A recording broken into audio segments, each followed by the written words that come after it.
Hey, my name is ShawNshawN. I sell art on ShawNshawN.co and specials on eBay. Today we're going to review Bloodshot.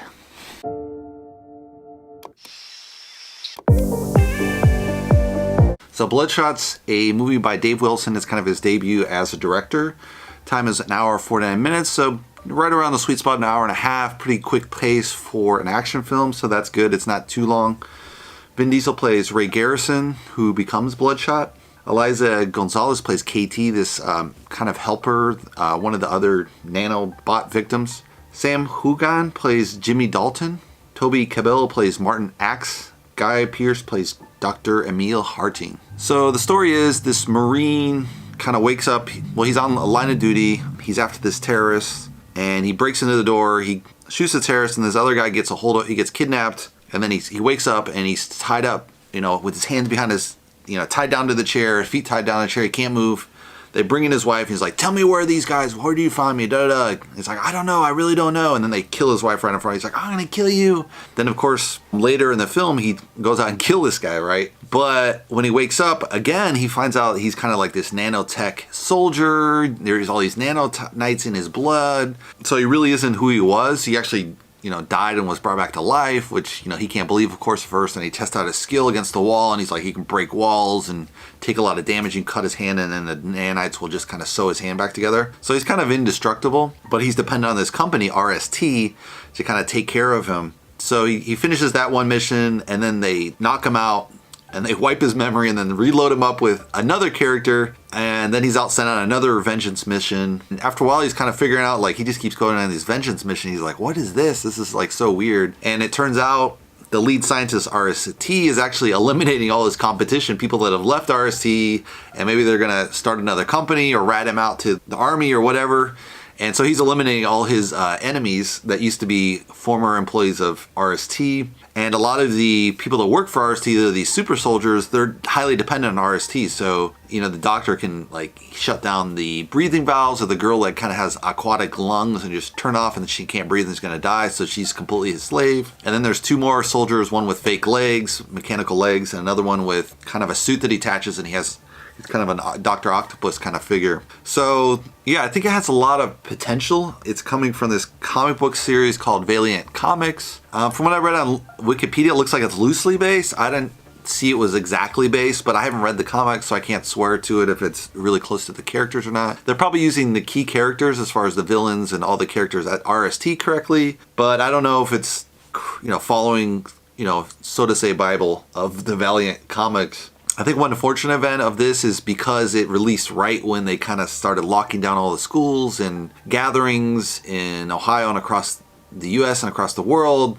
Obviously, the theatrical release of this film is going to just tank. It's going to be terrible. It's rather unfortunate for the film. They probably put a lot of work into it, because what's going to happen within that scenario is the sales are going to tank, and then people are going to be like, well, this director sucks, this film sucks. So Vin Diesel's been around a while. He's part of one of the actors, but he'll continue, right? It's just going to be a bad film for him. But Dave Wilson, the original director, he might not do so well because it's his debut. So if his first film sucks, I don't know if they're going to take another shot at him. He might have to go back to assistant director or co-director with someone on another film. Who knows? Yeah, they might kill off the whole series of Bloodshot, which would be unfortunate. If this would have been a really cool blockbuster film, that would have been cool, because they could have had a series of, another comic book series that's different than Avengers and all the other different Marvel characters that we already know and love, but are kind of sick of because it's been, played out quite a bit. So that's, one of the really bad side effects, because I think it'll probably tank future Valiant comic films maybe. So that's going to be rather unfortunate, but we'll see. Maybe they, just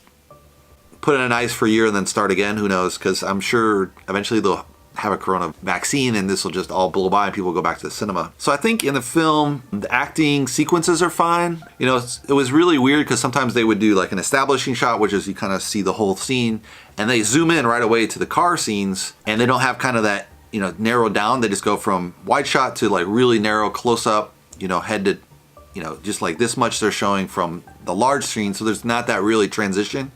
And sometimes you need that transition to kind of make it sense for the audience. But I mean, audience nowadays are more smarter, so you could argue you don't need all those shots in there. But it does have that kind of issue. Another weird thing was they had a lot of golden hour light, which looks beautiful. It's one of the best times to film in. But to me, that only really makes sense maybe at the beginning of film or at the end of the film, like you're riding off in the sunset or you're coming from the sunset into a tragedy or whatever the conflict is for a film, right? And for me, the middle of a film should probably be like at nighttime or maybe midday, maybe 2, 3, maybe early morning, but not really golden hour per se, symbolically, right? So it's a little weird. It has like golden hour during some of the fight scenes. You're like, well, that has golden hours always feels nice. So you're like, why are they shooting a golden hour when it's supposed to be conflict? It doesn't, like the symbolism of the light doesn't really make sense. That's a really subtle, probably artistic element. Maybe some people miss it, but it does feel a little strange. It might have been just the budget was low and they just using good natural light. So another thing that I don't think worked that well for me was the dialogue. It almost felt like they wrote it in Chinese and then they translated to English, and it just is kind of like this generic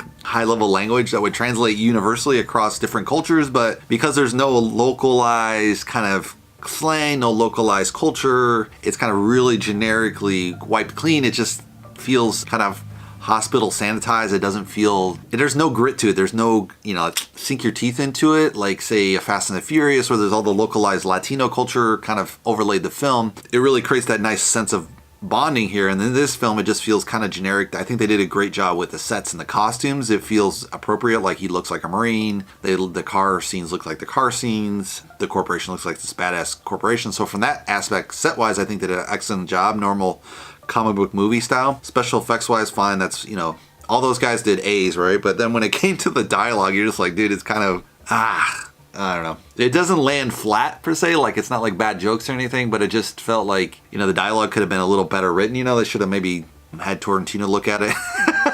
I don't know. Yeah, it's really unfortunate that this film's gonna tank because of Corona, because then the whole rest of the Valiant comics might be put on ice for a long time. So instead of tank, probably Van Diesel being able to play this role again, or, et cetera, who knows, they probably might come back to it in a couple of years. We'll see. But people love that comic book movie. It's just usually easy, big tentpole kind of money for the studio. So it's going to be interesting to see how this plays out long term, whether a lot of comic book films are kind of narrowed down and not given as much chance as they were, or it's just people have the wisdom to see like, oh, this is coronavirus, this film's gonna suck, but the next one's gonna be knocked out of the park. So I think if they evaluate it from the DVD sales alone, they'll probably see like the real numbers per se, and just take out the box office, compare it apples to apples across other films on DVD sales alone. You're gonna have more of a realistic, the streaming DVD. Those sales are gonna be more consistent, I think, versus the traditional box office, versus this is gonna be like a dead box office. But we'll see. Film execs, they're gonna look at the whole number, so 30% of the film is probably they lost because there's not going to be a good theatrical release. So yeah, I think it was an okay film. It's just kind of a fun film. Is it worth risking going to the movies if you might think you get coronavirus? Probably not, but the thing is, most of the audience that goes to see these kind of films would be young audience, up to 35 probably. It probably wouldn't be too many people my age, I would say. I mean, there are some diehard comic book fans, but the general comic book fans I think will be 18 to 30. So I mean, they're almost probably not immune, but they'll survive coronavirus, so it'd be fine for them to go to the movies. But I think they're going to shut down the movies, so I don't think there's any. I just think the movie's going to tank because, unfortunately, the fear is taking a place over worldwide. People are just like, it's a pandemic, and they're freaking out, and all these films are just going to be put on ice for a while. You're already seeing with like Mulan being pushed out and all these films being pushed out, so it's just going to be like a real eyesore, I think, unfortunately, for the films that released this weekend, like The Hunt, which got screwed twice basically, as I talked in my last review, and this film. So we'll see what else, if they even release anything going forward for a month. So they're going to push everything out probably a month or so that's going to screw up everything, because the films that are booked out already a month, they're going to have to, the films they're going to release now, they probably have to push them out 6 months or whatever and scramble around. But